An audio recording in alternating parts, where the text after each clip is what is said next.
সংসার ও কামরুল বলছে যে আমার বউ নেই বাচ্চা নেই। পরে আমি যখনই মানে ওই বাচ্চার ছবি দেখছি, হ্যাঁ ছেলের ছবি দেখছি, তখনই আমি কাকি একটু কথা বলি। কামরুল কি হয় আপনার? আপনার ছেলে? আপনার ছেলে যে পরনারী বাড়ি নিয়ে এসছে সে কে হয় আপনার? হ্যাঁ, বলতে চাচ্ছি যে আপনার বিরুদ্ধে যে অভিযোগ, আপনি কুষ্টিয়া থেকে একটা মেয়ে নিয়ে এসছেন, আপনার স্ত্রী সন্তান আছে? আমি নিয়ে আসিনি। আমি নিয়ে আসিনি। আমার বউনাই বিলে ডাকে, আমার বউনার বাড়ি এসেছে। মূল ঘটনা কি কাকি? মূল ঘটনা এখন মেয়ে বিয়া দিয়েছে, বাড়ির কাছে বিয়া দিয়ে হাউস করে তারা নিয়েছে। আচ্ছা, নিয়ে কোনো নাই, দুটো সন্তান হয়ে ফেলেছে। এখন শুনছি নিকে করি বাড়ি নিয়ে মুনির বাড়িতে গেছে, এই যে ঘাটের ধারে জিনিস ডাক্তারের বাড়ি। কামরুল বিয়ে করেছে অলরেডি? কষ্টে তো সে কষ্টে যেন বড় ননদের বাড়ি আইছি। মানুষ দেখে মিজানুর ধরবেন,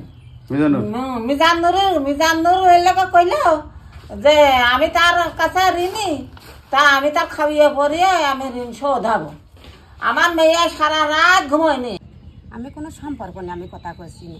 ফেসবুকের নাম্বার না কেমনি পাই ওরা সেইভাবে ওর কথা হয়, ফেসবুকের নাম্বারই মনে হয়। এটা আমার তো অনলাইনে সম্পর্ক করে। হ্যাঁ, কইরে ওর ওই মালয়েশিয়ায় আমার থাকতে ওর ওইভাবে কথা। এই মহিলা মালয়েশিয়া ছিল? না না, এই লোক ঢাকায় চাকরি করে। ঢাকায় গার্মেন্টস চাকরি করে।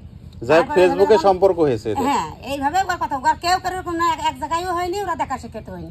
তাহলে আজ 15 বছর আত্মীয়, তাহলে 15 বছর তার সাথে যখন আমাকে কথাবার্তা চল। নাম কি? আমার নাম নাজমা। নাজমা?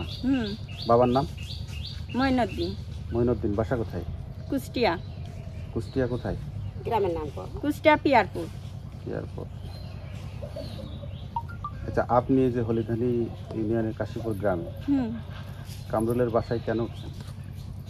কামরুলের বাসায় কামরুলের সাথে পরিচিত ভাই হিসেবে, ঠিক আছে, ভাই বোন হিসেবে আপা দুলা ভাইয়ের সাথে সবার সাথে আমি কথা বলি।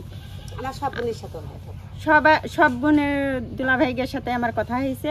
পরে বড় আপা আর বড় দুলা ভাই বলছে যে আমাদের বাসায় পরে বেড়াইতে আসেন। তা আমি বলছি আপা আমার তো সময় হয় না, আর আমি ছুটি ছাটাও পাইনি, আমি বেড়াইতে যাব কিভাবে। পরে এবারে ছুটি পাইছি, এই জন্যই বেড়াইতে আসছি। কি কাজ করেন? আমি গার্মেন্টস। আপনার হাজবেন্ড কি করে?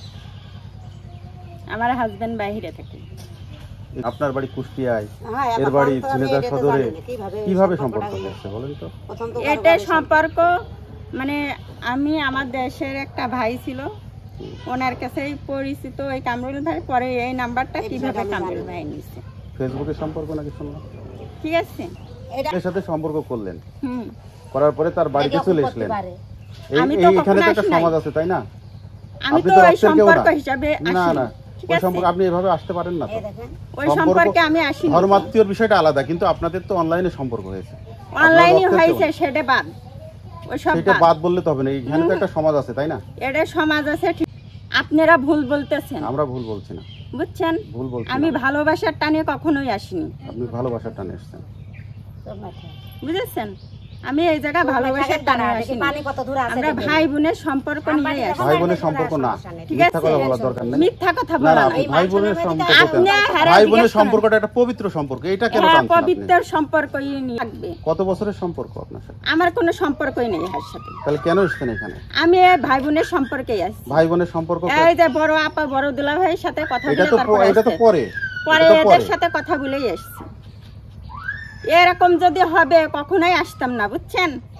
আর আমি এই সংসার ও কামরুল ভাই বলছে যে আমার বউ নেই বাচ্চা নেই। পরে আমি যখনই মানে ওই বাচ্চার ছবি দেখছি, হ্যাঁ ছেলের ছবি দেখছি, তখনই আমি বলছি না ভাই আপনার বউ বাচ্চা আছে, আমার দ্বারা সম্ভব না। বিয়ের প্রস্তাব কি কামরুল দিছিল আপনাকে? ঠিক আছে, হ্যাঁ কামরুলই দিছিল। তো আপনি একটু আগে যে বললেন যে আপনার ভাই বোনের সম্পর্ক, কেন মিথ্যা বলেন? আরে ভাই আমি যখন ওর ছেলে বাচ্চা দেখছি, কিন্তু তোর সাথে নাই, কারণ সে সংসারের দিক থেকে মানে যখনই আমার বাপ মা বিয়ে দিয়েছে জোর করে, আমার গ্রামে বিয়ে দিয়ে জোর করে, কিন্তু আমার মা দেখার পছন্দই বিয়ে দিয়েছে। দিয়ে পরে আমার বাড়ির ফ্যামিলির সাথে কেউর সাথে তার সম্পর্ক। আচ্ছা, নাজমার সাথে আপনার সম্পর্ক কতদিনের ভাই? বললাম 16 সালে মালয়েশিয়া থেকে কথা হয়েছে। ওই ভাই এই কোম্পানির সুপারভাইজার ছিল। প্রথম সালের পয়লায় 2 মাস না 3 মাস পরে যে বেতন পাবেন একটা ফোন কিনি, কিনে আমার বাড়িও ফোন নেই, ভিডিও ফোন কেরুন নেই। এখন ওই সুপারভাইজারের নাম্বার দিল, দেওয়ার পরে ওই এই মেয়ের নাম্বারও দিল, কইছে তোর ভাবিকের সাথে কথা করলি কইছে না, এইভাবে। এই ওই সুপারভাইজার আমার খুব ভালো। আমি আপনাকে বলি, এই যে নাজমা এক পর্যায়ে কথা বলার এক পর্যায়ে বলেছে যে আপনি তাকে একাধিকবার বিয়ের প্রস্তাব দিয়েছেন, সে ওই সময় রাজি হয়নি, কিন্তু এখন সে রাজি। এবং আপনার বোন যেটা বললো যে আপনার বোন বলছে যে আমাদের যে বউ রয়েছে, আগের বউ, বড় বউ, প্রয়োজনে তাকে ডিভোর্স দেবে এবং নাজমা ভাব তা থেকে তো তাই করতে হবে, তাই না? এখন যে ভাব তা থেকে তাই করতে হবে। কি কাজ সাংবাদিক ডেকে নিয়ে